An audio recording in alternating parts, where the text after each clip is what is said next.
Good evening and welcome to NTD News. I'm Stephania Cox. Here are today's top stories. The death toll from Hurricane Ian in Florida is at 13 and climbing, while more than 2.5 million are without power. President Biden says he's focused on saving people's lives and homes. We also provide updates on the FBI's activities in the Special Master and January 6th cases, including alleged violations and disclosures. The Senate passes a short-term funding bill along with tens of billions in new emergency spending. Some Republican senators are pushing back. Russell Brand posted a video criticizing YouTube for its censorship. The actor says he'll now put Rumble first when uploading his content. And NATO formally labels the mysterious leaks in the Nord Stream pipelines an act of sabotage without directly blaming Russia. Meanwhile, Moscow implies that the U.S. is responsible.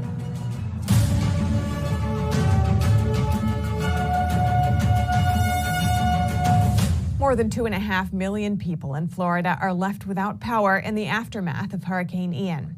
It's now over the Atlantic again after it downgraded to a tropical storm as it passed over the state.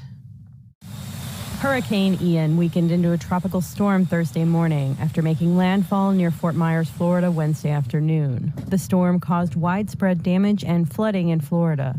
The amount of water that's been rising and will likely continue to rise today, even as the storm is passing, is basically a 500-year flood event. The storm left 2.5 million Florida customers without power Thursday morning. It also destroyed a section of the Sanibel Causeway, connecting several islands with mainland Florida. Governor Ron DeSantis on Thursday visited a city close to where Ian made landfall, and he said workers are now trying to restore power and telecommunication services. We also got to just stabilize the area with these key services, and so we've got a huge amount of resources that have been brought to bear to be able to do that, and we're going to continue doing it. This is going to be a 24/7 operation because we realize how important it is. Tampa International Airport will reopen Friday morning. The eye of the storm left Florida's east coast Thursday around noon. It's expected to veer back toward the states and then hit the coast of South Carolina on Friday. Forecasters say it could strengthen into a hurricane again. Reporting by Allison Lee, NTD News. And President Biden today addressed the nation about Hurricane Ian. NTD's Iris Tao brings us more from FEMA headquarters. Addressing the nation from FEMA headquarters here in Washington, D.C., President Biden says Hurricane Ian could be the deadliest in Florida's history. The numbers are still unclear, but we're hearing early reports of what may be substantial loss of life. At least 13 people have been reported dead as of Thursday afternoon. And Biden says rescue operations have gotten underway for people who are stranded. And early on Thursday, he also approved a major disaster declaration in Florida. That means the federal government would pay for all debris removal, as well as offer loans to cover uninsured property loss and home repairs. The federal government will provide individual assistance of $37,900 for home repairs, another $37,900 for lost property, for everything from the automobile to a lost wedding ring. On Thursday morning, Biden also spoke with Florida's Republican Governor Ron DeSantis, who is a harsh critic of Biden's economic and immigration policies. But when asked about his call and his relationship with DeSantis, Biden says, "It's totally irrelevant, but I'll answer it, okay? In fact, very fine. He complimented me. He thanked me for the immediate response we had. This is not about whether anything having to do with our disagreements politically. This is about saving people's lives, homes, and businesses." The FEMA administrator, meanwhile, says she's going down to Florida this week to check on response efforts. And President Biden says he's going as well, but that'll come at a time when his presence won't get in the way. Reporting in Washington, D.C., Iris Tao, NTD News. And over to FBI investigations. Lawyers for former President Trump said in a court filing yesterday that the FBI's filter team failed for the third time.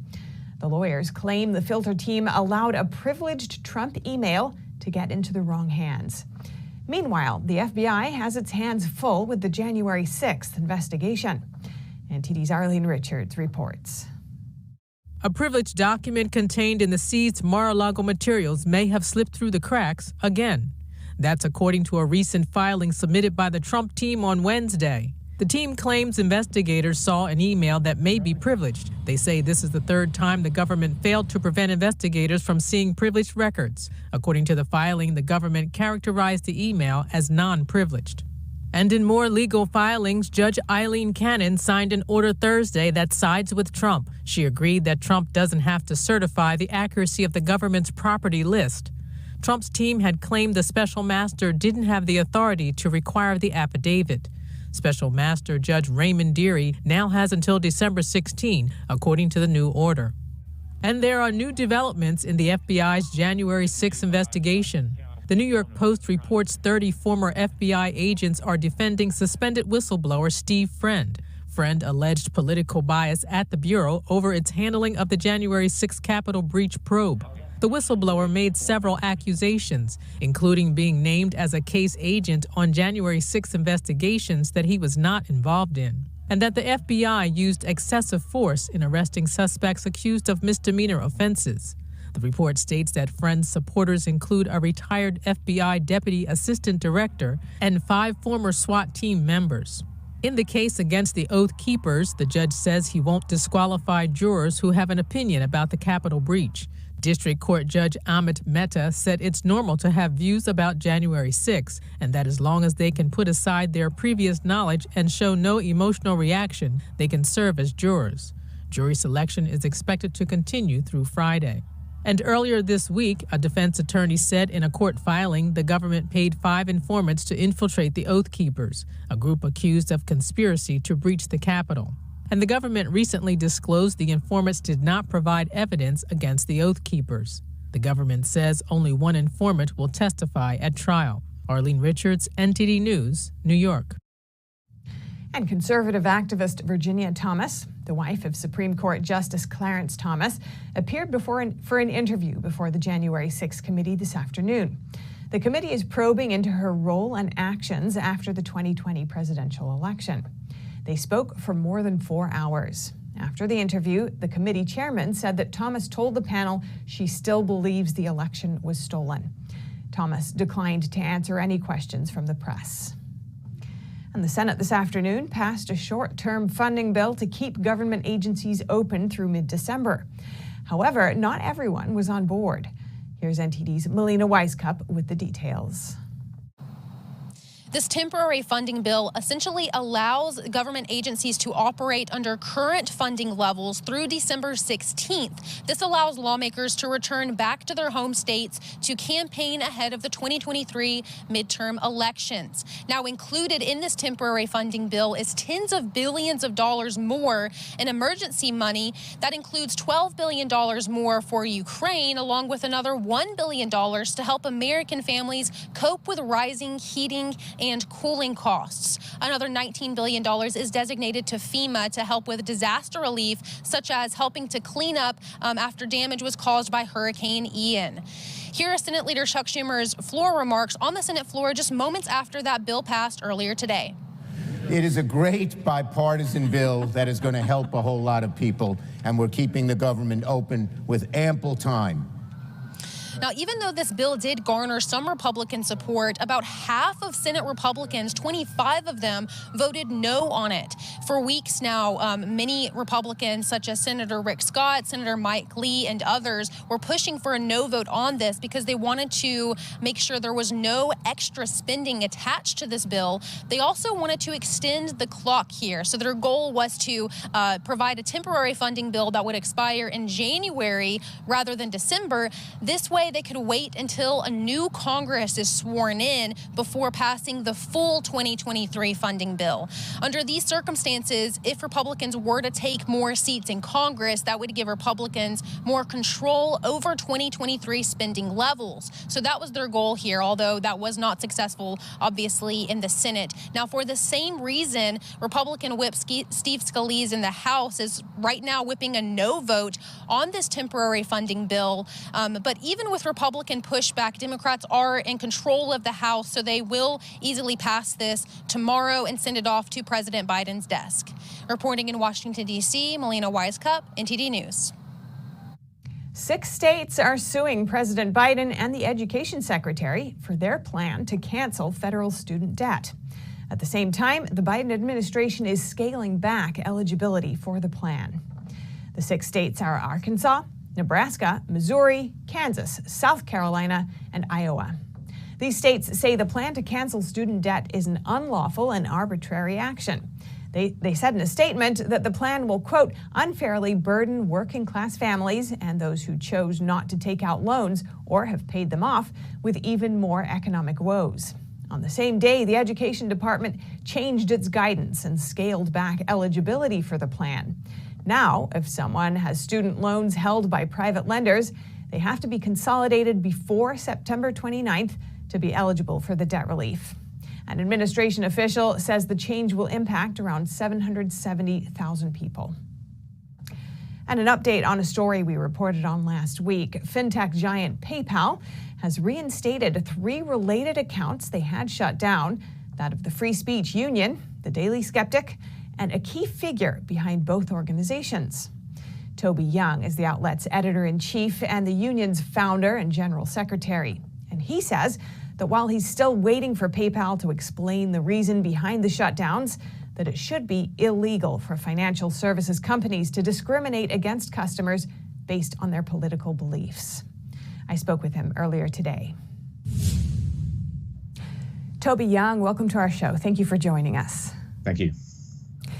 This week, PayPal reinstated your account and the accounts of the Daily Skeptic and the Free Speech Union. What did it take to get the accounts opened again? Well, it took a gargantuan effort on my part. Certainly, appealing the decision to close all 3 accounts to PayPal had no effect at all. Complaining about it to PayPal had no effect. I wrote to the CEO of PayPal UK. He didn't reply. I contacted the corporate affairs departments in the US and the UK of PayPal. No response. But it was only when a question was asked in Parliament, when the decision was more or less universally condemned across the British media, and then 42 peers and MPs from all political parties wrote to the business secretary, Jacob Rees-Mogg, demanding that he hold PayPal to account, and then he confirmed that he would be doing precisely that. That was enough in the end to persuade PayPal to switch my accounts back on. Nothing short of that worked. And while PayPal has since apologized, why do you think your accounts were initially targeted and shut down? Well, I can only speculate because PayPal still haven't really provided an explanation. They initially said it was because on the Daily Skeptic website, we were promoting hate, violence, and racial intolerance, which is obviously complete nonsense. And then they said they followed up with a different reason, which is that the Daily Skeptic account, they said, was spreading COVID-19 vaccine misinformation. And as we know, COVID vaccine misinformation is often a euphemism for just anyone who raises any reservations about the COVID-19 vaccine. So it might have been that. Who knows? They kept changing the reason, and when they eventually restored the accounts, they maintained that they'd only ever been under review, and they'd now decided that we'd passed this review, and so they were switching them back on. I think they clearly just didn't like my politics, weren't fans of the Free Speech Union or the Daily Skeptic, and only when they were asked why they'd done it did they come up with a succession of spurious reasons, which they eventually abandoned. You've likened consumer brands deplatforming people to China's social credit system. Could you elaborate on that? Yes, well, I think we're all aware of China's social credit system, whereby if you criticize the communist authorities, you risk losing access to your bank account.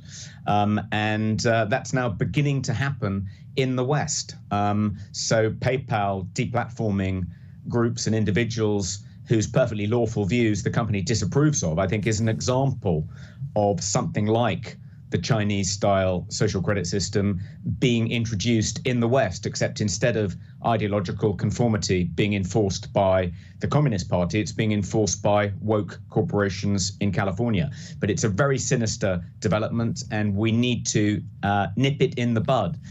And what do you think this incident says about the state of free speech in the West? I think it's an alarming new battlefront in the war, the ongoing assault on free speech. I set up the Free Speech Union more than 2.5 years ago, and I thought things had reached a nadir when it came to free speech. But actually, since then, things have got significantly worse. And I think demonetizing people, using the financial services sector as a way to shut down dissent and skepticism about things like the vaccines, the COVID lockdown policy, climate emergency, and so forth. That's a new sinister development in the war on free speech, and we need to do something about it quickly. You're now lobbying for a couple of bills being proposed in the UK Parliament. Could you tell us more about that? Well, there are a few. What we want to do is amend a bill that's currently going through Parliament to make it unlawful for financial services companies to discriminate against their customers on the basis of their perfectly lawful political opinions. And we're looking at which is the right bill to amend, and we're drafting an amendment, and we hope to have one ready to send to parliamentarians next week. And I think there'll be quite a lot of support for that amendment in Parliament, particularly within the Parliamentary Conservative Party. And I'm hoping the government will simply accept the amendment without there needing to be a vote about it in the House of Commons. There seems to be, real momentum now behind this effort, and real political support for reining in these out-of-control companies like PayPal. Toby Young, General Secretary of the Free Speech Union, thank you so much. Thank you. I reached out to PayPal for their response, but I didn't hear back before airtime. And actor Russell Brand says he'll start uploading his videos to Rumble first due to what he calls censorship on YouTube. That's after the platform allegedly took down one of his videos because of what Brand calls a small error. We have been officially censored by YouTube. They took down one of our videos for misinformation. But why are big media organizations not censored for misinformation in the same way? Is it because YouTube are part of the mainstream media now? 47-year-old actor Russell Brand shared this announcement, talking about a video that was allegedly taken down by YouTube. He says a clip he previously posted on the site was removed because he cited COVID information from official government websites, which he misinterpreted. He acknowledged that he had made a mistake. We made an error, in my opinion, a relatively small error, and we're being penalized. For me, that looks like censorship. And the reason I think it looks like censorship is because there's mainstream media misinformation up all the time. Brand then shows various MSNBC clips from last year that include statements like this one. Now we know that the vaccines work well enough that the virus stops with every vaccinated person. The actor points out how, according to current government information, this isn't true, so it could be considered misinformation. However, the video from March 2021 is still on YouTube. NTD reached out to Google, which owns YouTube, to ask whether they think this video should be removed, but we didn't hear back before broadcast.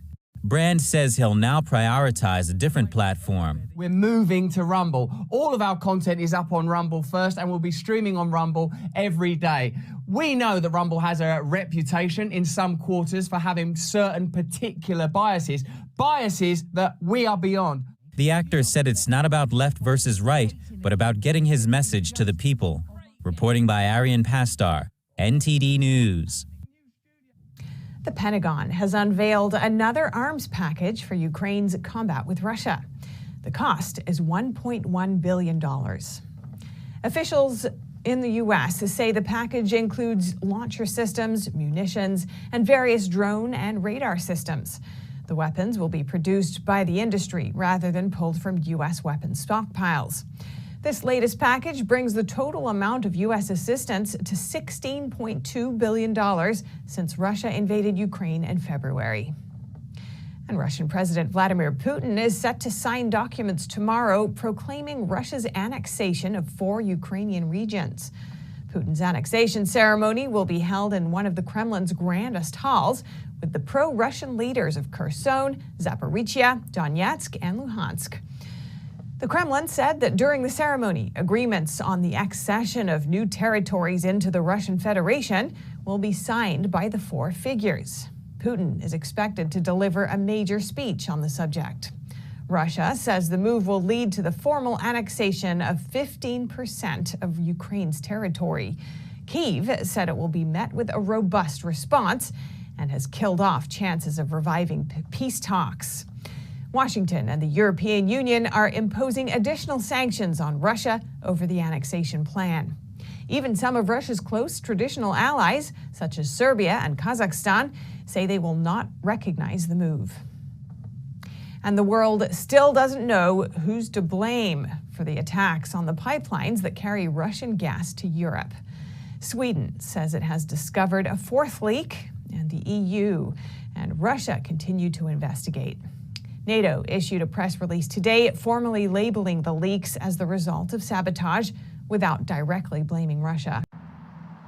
The Kremlin said on Thursday leaks spewing gas into the sea from pipelines under the Baltic Sea appeared to be the result of state-sponsored terrorism. And Russia's foreign ministry added that the leaks off the coasts of Denmark and Sweden occurred in territory that is fully under the control of the U.S. intelligence agencies. Meanwhile, Sweden's Coast Guard released a new video of the leaks from the Nord Stream pipelines, which runs from Russia to Germany. The Coast Guard said it had discovered a fourth leak on the damaged pipelines. Both the European Union and Russia say they are investigating the cause. Western countries have called the incidents sabotage, while stopping short of openly ascribing blame. Before the leaks were reported, explosions were recorded by seismologists. It remains unclear who might be behind any deliberate attack on the pipelines that Russia and European partners spent billions of dollars building. Coming up, the founders of a new virtual healthcare company say it'll allow doctors to practice medicine with less governmental interference. We'll hear from one of the doctors on the medical board. And in baseball news, Aaron Judge ties the AL records with his 61st home run, 12 shy of the MLB record. Some say Judge should be the champion of the NLB too. NTD's Dave Martin explains that and more coming up.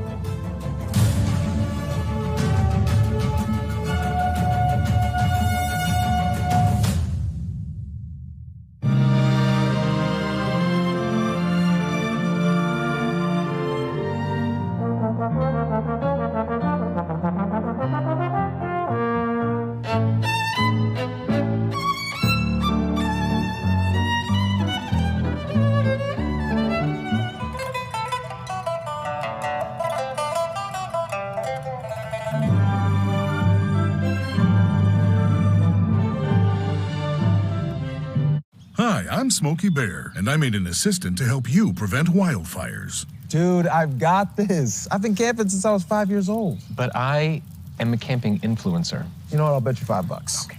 Assistant Smokey, what is the best way to put out a campfire? To put out a campfire, drown with water, stir, drown again. Then make sure the fire is out cold by feeling with the back of your hand. Wait, really? I'll take the $5.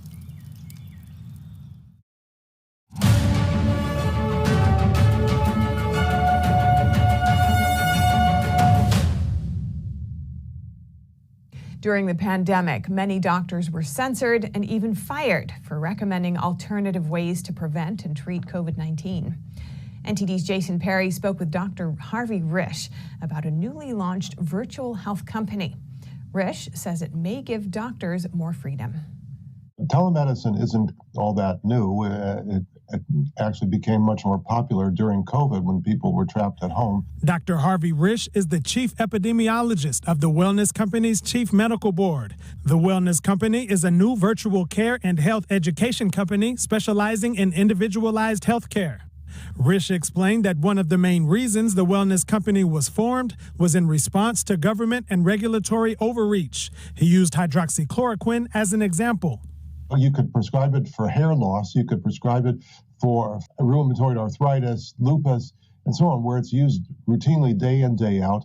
It's been used by hundreds of millions of people in billions of doses for more than half a century, and suddenly it becomes, unallowable as it's an approved drug. FDA approved it. It's been approved for decades. So this interference in the medical practice just snowballed. He said this led to him and others putting together the new company. To formulate a method of providing medical care where doctors could just be doctors, you know, the way doctors used to be, using their best judgments.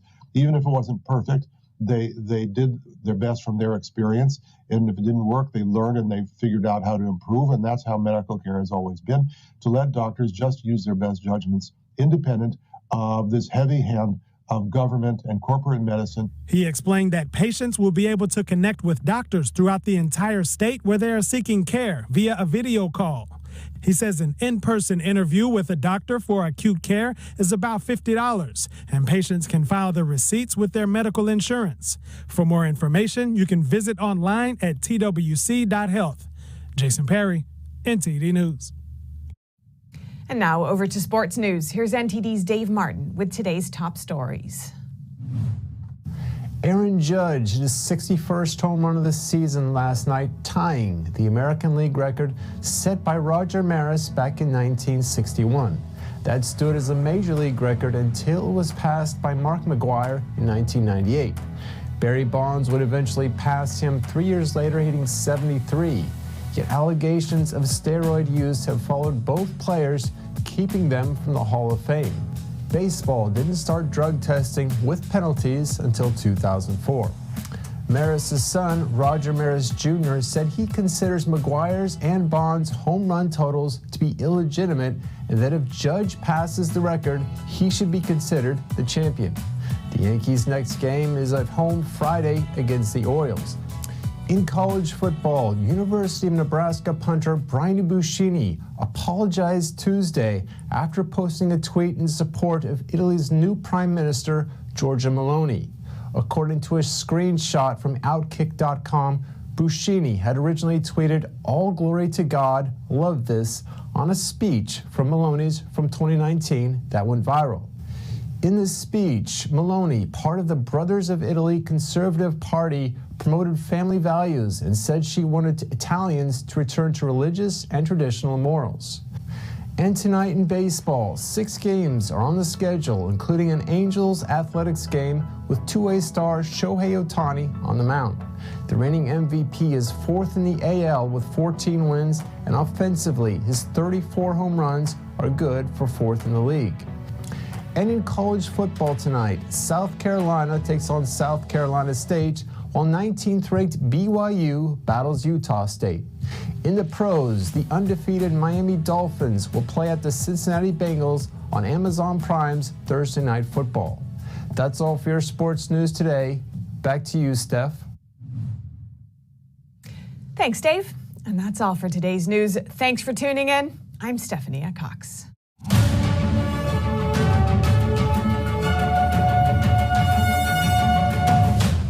Thanks for watching us on YouTube. Did you know YouTube only keeps selective videos on its platform? So if you want to make sure you get the full picture, just subscribe to our newsletter. Go to newsletter.ntd.com and sign up. It's free.